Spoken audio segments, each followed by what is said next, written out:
چې یو انسان نه خدای یو مخلوق ته خیر رسی د هغې بیان کوم. زموږ ستاسو په شریکه مشر حضرت مولانا احمد علی جان صاحب رحمت الله علیه دا پټه خبره نه نو ښکاره خبره، دا د رد خبره نه ده، دا د منلو خبره ده چې د هغه نه الله پاک امت ته ډېر لوی خیر رسول. د هغه د تقریر شوق به عالمانو هم کوو او میانو به هم کوو، ښځو به هم کوو سړو به هم کوو، ماشومان به هم د هغه بیان ته کېناستېدل. او دا الله پاک دی چې انسان له په ژبه کې تاثیر پیدا کړي، دا د الله کار دی. نو حضرت مولانا صاحب رحمت الله علیه نه خدای ډېر لوی کار اخیستی دی او د ټولو نه هغه باندې چې الله کم احسان او فضل کړی دی هغه دا چې د هغه جومات او د هغه مصله دا د هغه نه پردي شوي نه دي، هم د هغه بچې پې د پاسه ناست دي او د هغه مقتدیان د هغه نه پردي شوي نه دي، هم د هغه بچې لګیا دی او د هغه مقتدیانو ته درسونه هم کوي، قرآن هم ورته ښایي. او دا د هغه برکت دی، ښه دا د هغه برکت دی. دا رښتیا خبره ده چې نن سنګ په حلیم آباد کې د مولانا صاحب نه الله پاک په دې جومات کې د دین رڼاګانې خورولې. نو نن د خپل محترم کشر رور حضرت مولانا حافظ حسین علی جان صاحب نه الله پاک هغسې خدمتونه لري. یو مدرسه قائمه ده او د قرآن شریف درسونه پکې کېږي او د جینکو د دین اصلاح پکې کېږي. ټول په شریک ووایه الحمدلله. زمارونو دا خو درس دی چې دا ما ووی تاسو ته، او درس مونږ طالبانو ته چې کوو نو ادرسي خبرې ګرانې، عربی خبرې او د درس اصطلاحات یې خپل، او مجلس کې دلته عام دوستان مسلمانان ناست دي، هغوی په درسي خبرو نه پوهېږي. او دغه رنګې د زنانو په مدرسه کې ما اورېدل چې ډېرې زیاتې زنانه ناستې دي، نو هغوی په علمي خبرو نه پوهېږي. نو زه د دې مدرسې متعلق د موجوده حالاتو متعلق او د دغه کتاب متعلق به مختصر یو دوه درې خبرې درته عرض کوم. دا مدرسه د جینکو ده او دین لمارونو چې څنګه سړو له لازم دی نو ښځو له هم لازم دی. معاشره کې چې موږ څنګه کوشش کوو چې د سړو اصلاح وشي، نو دا به هم کوشش کوو چې زموږ د زنانه او د ښځو اصلاح وشي. مونځ په ما هم فرض دی او په ښځې هم فرض دی، نو زه به یې هم زده کوم او ښځه به هم زده کوي.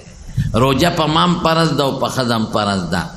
چې سړی مالداري په دم زکات فرض، او چې ښځه مالداري په هغې هم زکات فرض، او که سړی مالداري په دم حج فرض، او چې ښځه مالداري په هغې هم حج فرض.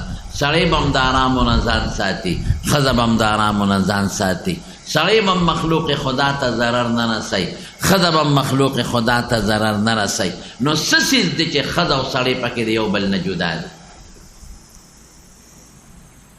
په دین او په شریعت کې چې څومره زور د سړي راغلی دی هغومره د ښځې هم راغلی دی. دا شریعت هسې خلکو بدنام کړی دی، وایي په اسلام کې د ښځو حقوق نشته. مونږ الحمدلله د ښځو حقوق چې څومره خدای پیژني او د خدای رسول پیژني دونه بل څوک نه پیژني. د هر چا خپل حق شته خو په خپل ځای کې دی، د خپل ځای نه بار نه دی. زمونږ په نیز د ښځو حق دا دی چې مونږ وله مدرسې جوړې کړو او دین ورته وښایو او قرآن ورته وښایو او شریعت ورته وښایو، او چې په کومو څیزونو ښځه مکلفه ده او ورته وښایو چې داسې کوه، او چې کوم څیز نه الله ناراضه کېږي په هغې یې پیکو چې د دې څیزونو نه ځان ساته. دا د زنانو د مدرسو د محتمم صاحب او د استاد او د سړو د مدرسو بنیادي ضروري نقطه ده. محترم رور یوسف جان صاحب تاسو ته مخکې یو خبره وکړه، دې غایبانه په ده زه مینه یم. ولې څه چل ما د ده څه بعضې څیزونه اورېدلي چې دې کوشش دا کوي چې د دې معاشرې چې کم ځای رک خراب دی چې د هغه ځای پرېښود شي. زه خو به ډېرې چغې ووامه د هغې خلکو متعلق چې هغه خراب خلک دی، خو دلته به یې ویم هغه خلک ته څه خبرېږي. حضرت شیخ صاحب شهید مولانا حسن جان صاحب رحمت الله علیه یو مجلس کې بیان کو، مجلس کې د هغه بیان داسې و چې هغه د مجلس خلک پرې خفه شو ځکه هلته یو برایي هغه ولیده او هغه پرې رد وکړه، بله برایي یې ولیده او په هغې یې هم رد وکړه، بله برایي یې ولیده او په هغې یې هم رد وکړه. خلک بلوه شو، مجلس کې شور جوړ شو، انتشار جوړ شو. خیر هغه له خو الله یو کمال ورکړو، مجلس بیا غلی شو. نو چې بار راووتو بیا خوند یې درک دلته د دې خبرې ټول خلک درته بلوه شو، څه ضرورت و؟ نو ما ته غوسه شو، وی دلته یې څه ضرورت و؟ وی ضرورت خو یې دلته و چې کوم ځای برایي ده هلته یې بیان کړه، دلته یې ضرورت. که زه پېښور کې په امدادالعلوم کې دا خبرې کوم نو دې خلکو ته څه پته لګي؟ ډیران چې کوم ځای پروت وي نو هلته په ګن به هلته خاوری اچوي که نه؟ اوس ګن یو ځای پروت دی او ته خاورې بل ځای اچوي، نو دا خو تاله فایده نه درکوي. نو ما ته وی ضرورت یې دلته و، خلک بلوه شوي بلوه دي شي، ما به بیا مجلس ته نه راغواړي نه مې راغواړي. حق خبره مې وکړه، په دې موقع چې چا کې غلطي وه مې ورته بیان کړه. دې مې په دې خوا ما ورته اوس وویل ما ته مخکې وي چې زما مزاج کې الحمدلله چاپلوسي نشته.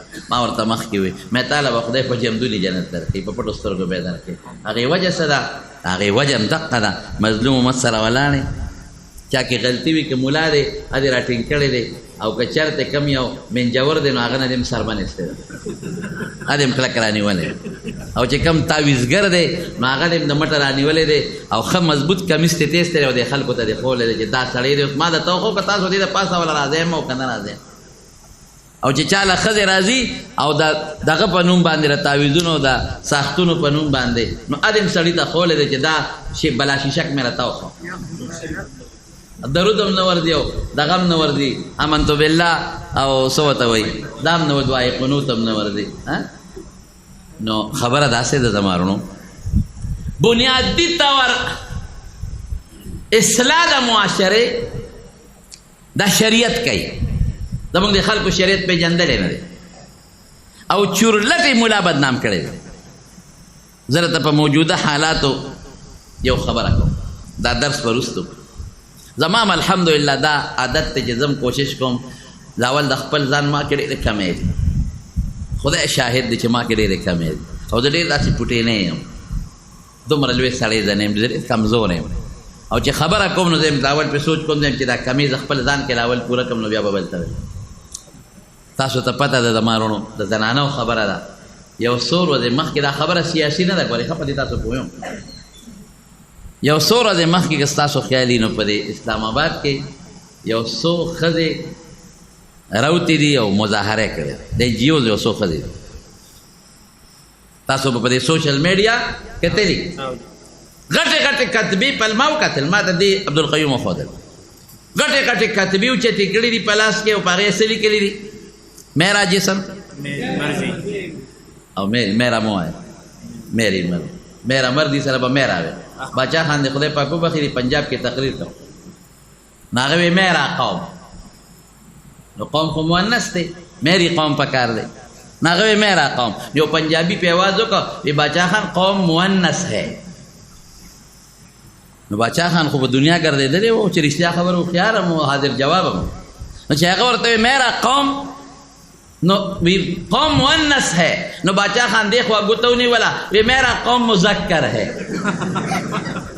آپ کا قوم مؤنث ہوگا، میرا قوم مذکر ہے. نو دی وی میرا جسم میری مرضی، او پاغه بل کتبه می ولیدل ډیر مال افسوس راشي چې د شریعت هغه ملک چې د اسلام په نوم جوړ دی، هغه ملک چې د مسلمانانو ملک دی، هغه ملک چې هغې کې ګیر چاپېره مسلمان اوسېږي او د دې ملک په دارالخلافه کې د قرآن خلاف چغه ویلې کېږي او د سنتو خلاف چغه ویلې کېږي او کله د اسلام نه بغاوت کېږي. زم خدای عذاب منازلې، خدای ترحم وکړي په دا مخلوق. نو بل دی څه وایي ورته، بل دی لیکي چې مولوی صاحب اب آپ کی نہیں چلے گی، ملا صاحب ستا به نه چلېږي. او دا الفاظ میں ییر دی ځکه مخکې میں بخاری پرته ده، خو دا الفاظو چې مولا ته چیلنج و. نو ما یو کوټه کې بله جلسه و، ډېره زیات خلک و، ډېره جلسه وه. نو ما وی چې په ظاهر کې خو د ښځو مولا له چیلنج ورکړه او ما ته زما یو ملګري ټلیفون هم وکړه، ما ته وی چې شیخ صاحب تاسو له خو بیا چیلنج د درکا کتلی دی؟ ما وی یو مې دا چیلنج خو ظاهر کې ماله دی خو په حقیقت کې دا د معاشرې لري، دا هر پلار او هرې مور لري